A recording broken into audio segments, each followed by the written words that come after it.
Horos manogot, Bapak, Ibu, dan saudara-saudara yang dikasihi oleh Tuhan kita Yesus Kristus.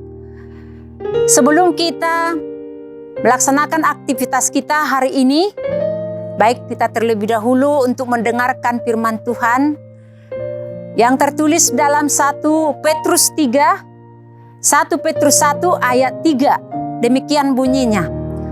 Terpujilah Allah dan Bapa Tuhan kita Yesus Kristus, yang karena rahmat-Nya yang besar telah melahirkan kita kembali oleh kebangkitan Yesus Kristus dari antara orang mati kepada suatu hidup yang penuh pengharapan. Demikian firman Tuhan. Nah saudara, ada seorang ahli psikolog humanistik yang bernama Abraham Maslow. Dikatakan demikian, ada beberapa tingkat kebutuhan manusia sehingga terdorong untuk bekerja keras hanya untuk memenuhi kebutuhan itu. Yang pertama, kebutuhan secara mendasar seperti rasa lapar, rasa haus, dan juga ingin tempat berlindung. Kemudian kebutuhan rasa tentram, rasa aman, bebas, kemudian bebas dari ancaman atau gangguan. Dan masih banyak lagi kebutuhan-kebutuhan yang kita butuhkan dalam kehidupan kita ini.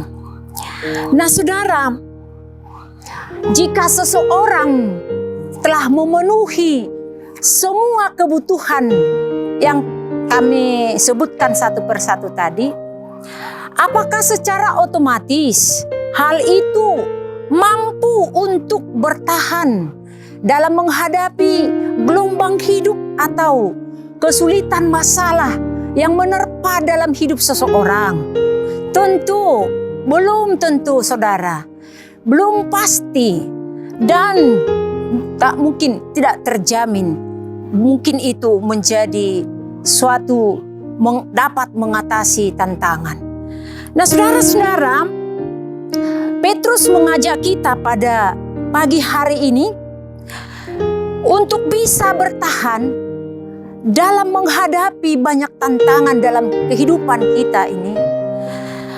Bukanlah justru bisa memenuhi kebutuhan yang tadi, tetapi jauh lebih berharga daripada kebutuhan yang kita hidupi setiap hari itu.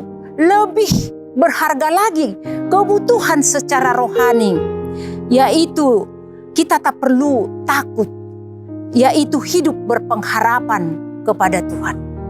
Jika kita menghadapi persoalan kehidupan di dalam kehidupan kita, tak perlu kita takut. Kita harus berpengharapan kepada Tuhan. Tak perlu kita takut, kita harus hidup dalam Kristus, bahwa Kristus itu adalah hidup. Kita tak perlu takut tentang hal warisan akan dunia ini, akan kebutuhan dunia ini. Akan ada yang lebih jauh, lebih berharga lagi, yaitu harta warisan surgawi yang sudah Tuhan janjikan kepada kita, yaitu harta yang tidak binasa, harta yang tidak tercemar, harta yang tidak didapati oleh dunia ini, yakni sebagaimana tertulis tadi di dalam kitab 1 Petrus 1 ayat 3. Terpujilah Allah dan Bapa Tuhan kita Yesus Kristus, yang karena rahmat-Nya yang besar telah melahirkan kita kembali oleh kebangkitan Yesus Kristus dari antara orang mati kepada suatu hidup yang penuh pengharapan. Marilah kita menaruh pengharapan kita hanya kepada Yesus Kristus satu-satunya. Amin, saudara. Tuhan memberkati kita. Shalom.